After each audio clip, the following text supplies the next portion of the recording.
की बैसाखियों पर खड़ी है, जिसने 5 माह के अंदर मुल्क को सिवाय तबाही के, मायूसी के, रुसवाई के कुछ नहीं दिया। इंडिया की एक कंपनी जितना रेवेन्यू जनरेट करती है उसको मिला के पूरे पाकिस्तान की जीडीपी बनती है। इस वक्त हमारी हैसियत ही नहीं है कि हमारा कंपैरिजन इंडिया के साथ हो सके। 75 साल हो गए एक साथ हम सेपरेट हुए हैं, लेकिन आज हम आटे में नमक के बराबर है। जिसने गरीब का खून निचोड़ लिया, मिडिल क्लास को दफन कर दिया, लोगों के मुंह से नवाले छीन लिए, वही हुकूमत आज ये फैसला नहीं कर पा रही कि उसका कौन सा फैसला सही था।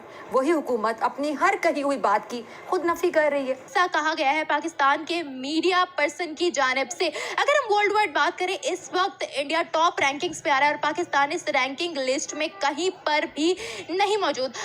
मार्केट में पाकिस्तानी बॉन्ड्स क्रैश कर गए। अब इस साल पाकिस्तान ने $30 बिलियन वापस करने हैं। हमारे मुल्क का जितना बजट है मेरा ख्याल इंडिया के पंजाब का ही उतना है।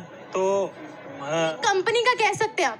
चले कंपनी का कह लेते हैं जी, मगर अंबानी की या आप कह रहे हैं या टाटा की कह रहे हैं, तो ऑब्वियसली ऐसा क्यों है सर कि उन इतना रेवेन्यू जनरेट हो रहा है वहाँ पर इंडिया में कि अब पाकिस्तान में भी ये बोला जा रहा है कि हमारी हैसियत ही नहीं है कि हम उनके साथ मुकाबला करें। दोनों की आईटी में फ़र्क है। जो पाकिस्तान की आईटी है वो इंफॉर्मेशन टेक्नोलॉजी नहीं है, वो है इंटरनेशनल टेररिज्म। ना कोई पुरसाने हाल है इस मुल्क का, और नून लीग के जो वुज़रा हैं वो एक दूसरे के खिलाफ बयान ना देने से बाज नहीं आ रहे। उनको फुर्सत ही नहीं मिल रही, एक दूसरे दिए चले जा रहे हैं। मुल्क कौन चला रहा है किसी को समझ ही नहीं आ रही। और मीडिया पर्सन की जानिब से एक स्टेटमेंट दी गई है और वो स्टेटमेंट ये है कि उन्होंने कहा है कि इंडिया की एक कंपनी जितना रेवेन्यू जनरेट करती है उसको मिला के पूरे पाकिस्तान की जीडीपी बनती है। इस वक्त हमारी हैसियत ही नहीं है कि हमारा कंपैरिजन इंडिया के साथ हो सके। 75 साल हो गए एक साथ हम सेपरेट हुए हैं, लेकिन आज हम आटे में नमक के बराबर है। ऐसा कहा गया है पाकिस्तान के मीडिया पर्सन की जानिब से। अगर हम वर्ल्ड वाइड बात करें, इस वक्त इंडिया टॉप रैंकिंग्स पे आ रहा है और पाकिस्तान इस रैंकिंग लिस्ट में कहीं पर भी नहीं मौजूद। आज हम पाकिस्तानी आवाम से ये पूछेंगे कि ऐसी क्या डेफिशिएंसीज है पाकिस्तान में, ऐसी हमारी लीडरशिप में क्या लैकिंग्स है, क्या हम लोग इस वक्त मिस कर रहे हैं जो इस वक्त इंडिया में मौजूद है। और इंडिया की तारीफ न सिर्फ पाकिस्तान बल्कि हर मुल्क इस वक्त कर रहा है। वज़ीर आज़म हाउस में एक मीडिया पर्सन है जिनकी जानिब से एक स्टेटमेंट सामने आई है और उसमें उन्होंने ये कहा है कि पाकिस्तान की टोटल जीडीपी जितनी है उतना तो इंडिया वालों की एक कंपनी से रेवेन्यू जनरेट हो जाता है। हमारी क्या हैसियत है कि इस वक्त हम लोग ये कह सके कि हम इंडिया से आगे हैं। क्या वजह लगती है आपको? इस स्टेटमेंट के बारे में आप क्या कहेंगे? बेसिकली देखें, अगर कंपैरिजन किया जाए, पहली बात इंडिया के साथ हमारा कंपैरिजन बनता नहीं है। इसहाक डार साहब के वजारत के हलफ उठाने के फौरन बाद मार्केट में पाकिस्तानी बॉन्ड्स क्रैश कर गए। अब इस साल पाकिस्तान ने $30 बिलियन वापस करने हैं। IMF और जो दीगर इदारे हैं उनसे 7 से 10 अरब डॉलर का इंतजाम होगा, जबकि जो बाकी बॉन्ड्स हैं और मार्केट से लेने होंगे। अब इस वक्त जो हालात हैं वो ये है कि जी ना महंगाई कंट्रोल हो रही है, ना गवर्नेंस बेहतर हो रही है, ना कानून नाम की कोई चीज़ है, ना किसी को रिलीफ नाम की कोई चीज़ नज़र आ रही है, ना मिल रही है।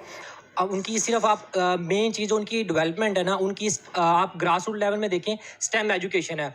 हमारा यहाँ कॉन्सेप्ट ही है। हमारा अगर आप सिंध में देखें 20 साल पुराना वही विंडोज़ का सिलेबस, अगर आप उसका कंपैरिजन में देखें इंडिया के अंदर मॉडर्न उनका आप देखें, सबसे बड़ी जो कंपैरिजन करते हैं जितनी भी बड़ी मेगा कंपनीज़ हैं, आप ले लें अमेज़ॉन, माइक्रोसॉफ्ट, ठीक है, अभी स्टारबक्स जो कॉफ़ी की बहुत बड़ी एक ब्रांच है, उनके सबके बड़े जो CEOs हैं वो इंडियन है। पाकिस्तानी क्यों नहीं है? क्योंकि हम लोग सिर्फ एक सेक्टर लिया और रियल एस्टेट, जिसका एक पर्टिकुलरली इकॉनमी पे कोई फ़ायदा नहीं आ रहा। और जो मेन पर्पज़ हमारी डेवलपमेंट का या ओवरऑल जीडीपी इंक्रीज़ नहीं हो रहा, इसकी रीज़न ये है कि हम खुद मुख्तार फैसले, इंडिपेंडेंट जिसे कहते हैं, डिसीजन नहीं ले रहे। ना कोई पुरसाने हाल है इस मुल्क का, और नून लीग के जो वुज़रा हैं वो एक दूसरे के खिलाफ बयान ना देने से बाज नहीं आ रहे। उनको फुर्सत ही नहीं मिल रही, एक दूसरे दिए चले जा रहे हैं। मुल्क कौन चला रहा है किसी को समझ ही नहीं आ रही। और हम इंडिया की बात करें, they have huge high rises, their real estate sector has developed so much in the past decade, so उसकी वजह से उनकी जो इकोनॉमी है it has increased so much। आपको क्या लगता है, क्या इसमें इंडिया की कोई अपनी कोशिश नहीं है? क्या आपको लगता है कि इसमें इंडिया के एजुकेशन सेक्टर की कोई अहमियत नहीं है या उनकी डेवलपमेंट्स की उन्होंने जो बजट सेट किए हुए हैं हर सेक्टर पर, आपको लगता है वो इम्पोर्टेंस नहीं रखते? एग्जैक्टली रखते हैं। देखें, यही चीज़ें तो हैं, यही चीज़ें जो हैं बेसिकली कंट्रीब्यूट करती हैं डायरेक्टली एक मतलब की इकोनॉमी और उसके रियल एस्टेट सेक्टर को जो है ना अपब्रिंग करने के लिए, राइट। ऑब्वियसली अब अगर हम हाई राइजेस की बात करें, उसकी पॉपुलेशन को अगर हम देखें देखा जाए तो उसका एरिया जो है उसके अकॉर्डिंग उसकी पॉपुलेशन बहुत ज़्यादा है। अब उसको वो कंपनसेट कैसे कर सकते हैं? वर्टिकल हाई राइजेस बना के, ठीक है। कवर्ड एरिया इतना नहीं है, सो वो वर्टिकली इंक्रीज कर सकते हैं, and they are doing it, ठीक है। They are teaching the vertical expansion of the buildings in the schools, in the classes, in the colleges. एक ऐसी हुकूमत जो इत्तेहादियों की बैसाखियों पर खड़ी है, जिसने 5 माह के अंदर मुल्क को सिवाय तबाही के, मायूसी के, रुसवाई के कुछ नहीं दिया। इसी में कर रहा है। इंडिया ने ये कह दिया है कि आने वाले सालों में इंटरनेशनल लेवल पर डॉलर को मात देकर उनका रुपी आएगा। खैर वो तो पॉसिबल नहीं है, वो भी ऐसे हवा में बात करने वाली बात है। पर रुपी रियाल में ट्रेड एग्रीमेंट हो चुका है सऊदी अरेबिया के साथ।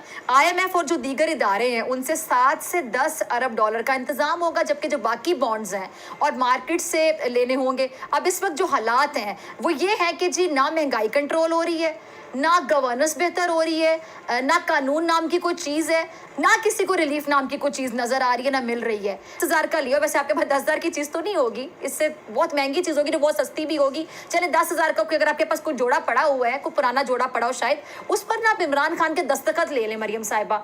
मैं आपको शर्त लगा कर कहती हूँ, वो 10,000 का जोड़ा होगा, सूट होगा, ड्रेस होगा, कम से कम भी 5 लाख में बिक जाएगा, क्योंकि उस पर कप्तान के दस्तखत होंगे। इस तरह आपकी जो मिनरल वाटर की बोतलें हैं ना, उसके पैसे भी रिकवर हो जाएंगे और आपको मुनाफा भी मिल जाएगा। मुनाफा आप लोगों को कभी बुरा नहीं लगेगा। मतलब खुदा को माने आप लोग, जिन बुनियादी मसाइल पर हुकूमत को संजीदा होना चाहिए उस पर कोई वाज़ेह मौक़िफ़ ही नहीं है। अगर किसी एक चीज़ पर एक मौक़िफ़ है तो वो है जी इमरान खान की गिरफ्तारी।